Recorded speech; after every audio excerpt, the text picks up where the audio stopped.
होता एक जण, त्याला फोटोग्राफी आणि फिल्म मेकिंगमध्ये भारी इंटरेस्ट होता आणि तो स्वतःला एडिटर समजायचा.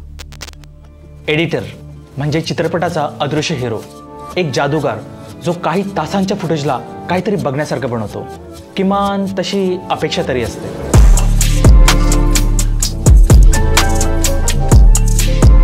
पण आमचा हा एडिटर क्लिप्स घ्यायच्या, cut paste, slap it with sound effect and transition आणि झालं एकदम व्हायरल. सुरुवातीला जमून येत होतं, पण हळूहळू त्याचं काम टाइमपास वाटायला लागलं. त्याचे व्हिडिओज आता त्यालाच आवडेनासे झालेत, इतरांचं तर सोडाच. अरे काय चाललंय हे, असं त्याला वाटायला लागलं. मग त्यानं ठरवलं की काहीतरी सुधारायला पाहिजे. स्वतःला सुधारण्यापेक्षा एडिटिंग सुधारणं जास्त सोपं असेल असं त्याला वाटलं. मग काय, तो लागला यूट्यूबचे व्हिडिओ बघायला. पण फक्त कॉपी पेस्ट करण्यासाठी नाही, तर रिसर्च करण्यासाठी सुद्धा. त्याला काही खास सापडलं नाही असं म्हणण्यापेक्षा इतके सर्व व्हिडिओ बघून तो आणखीनच विचलित झाला. निराश होऊन, हताश होता होता शेवटी त्याला त्याच्या वडिलांचं एक वाक्य आठवलं. बेटा, तेव्हा सगळीकडे शोधून दमशील आणि इतर कुठेही प्रेरणा मिळणार नाही. तेव्हा वाच, काहीतरी आणि काहीही वाच. वाचाल तर वाचाल. आणि तो पुस्तक शोधायला लागला. शेवटी ॲमेझॉनवर त्याला सापडलं in the blink of an eye by Walter मर्च.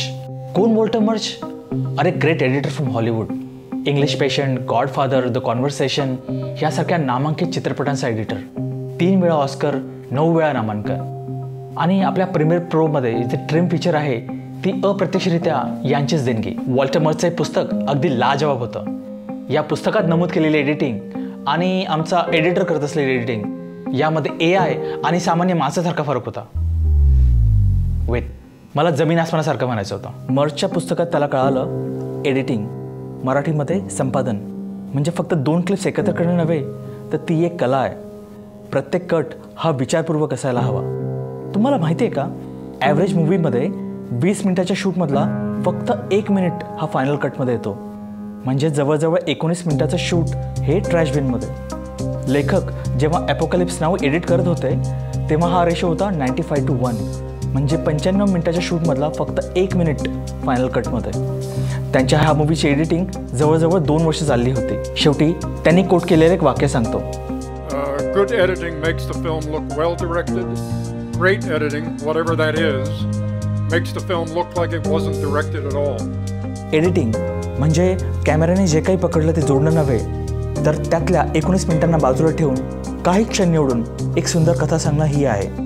वॉल्टर मर्चने सांगितलेलं इमोशनल कनेक्ट हे मूलतत्व आता त्याला कळायला लागलं होतं.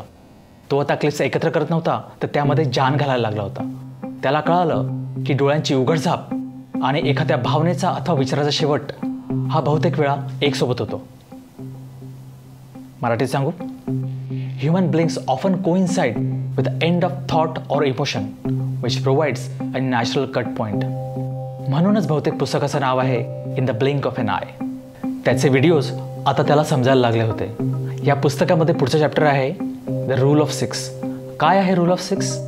तर ही एक प्रायोरिटी लिस्ट आहे. कट कुठे आणि कधी करायचं ते, आणि बहुतेक कधी नाही करायचा ते याची सुद्धा. रूल ऑफ 6मध्ये सगळ्यात पहिली प्रायोरिटी आहे इमोशन, 51%. मर्च म्हणतात emotion is at the top of the list and that you should try to preserve at any cost. सर्वात महत्त्वाचं म्हणजे ह्या दृश्यातून कोणती भावना व्यक्त होत आहे आणि ती प्रेक्षकांपर्यंत पोचते की नाही. म्हणून ह्या कटला सर्वात जास्त प्राधान्य. दुसरा कट आहे स्टोरी, 23%. ह्या कटमुळे कथा पुढे जायला मदत झाली पाहिजे, कथा कुठे थांबायला नको. नंबर 3 रिदम, याची प्राधान्यता आहे 10%. ह्या कटने सीनचं ताल आणि गती मेंटेन राहिली पाहिजे, जेणेकरून प्रेक्षक हा कथेमध्ये गुंतून राहिला पाहिजे. चौथा आहे आय ट्रेस. दृश्यात प्रेक्षकाचे लक्ष कुठे केंद्रित आहे हे लक्षात घ्यायला पाहिजे. ते लक्ष एका ठिकाणाहून दुसऱ्या ठिकाणी योग्य रीतीने जायला हवे. Number 5 2 dimensional plane of screen. याची प्राधान्यता आहे 5%. जेव्हा 2 पात्रे किंवा गोष्टी एकत्र दाखवल्या जातात तेव्हा त्या कोणत्या दिशेने आहेत हे प्रेक्षकांना कळलं पाहिजे. आणि नंबर 6 आहे 3 डायमेन्शनल स्पेस.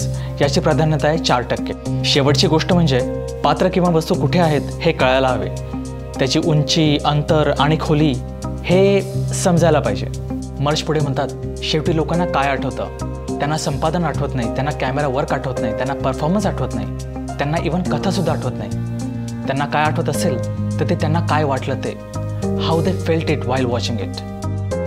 त्याला कळलं की एडिटिंग हे काय फक्त टेक्निकल काम नाही, तर ती एक कला आहे आणि ही कला साध्य करायला हे पुस्तक त्याला आणि तुम्हाला नक्कीच मदत करेल. जर तुम्हाला एडिटिंगमध्ये इंटरेस्ट असेल तर हे पुस्तक तुम्ही वाचायलाच हवं. जर व्हिडिओ आवडला असेल तर सबस्क्राईब आणि लाईक नक्की करा.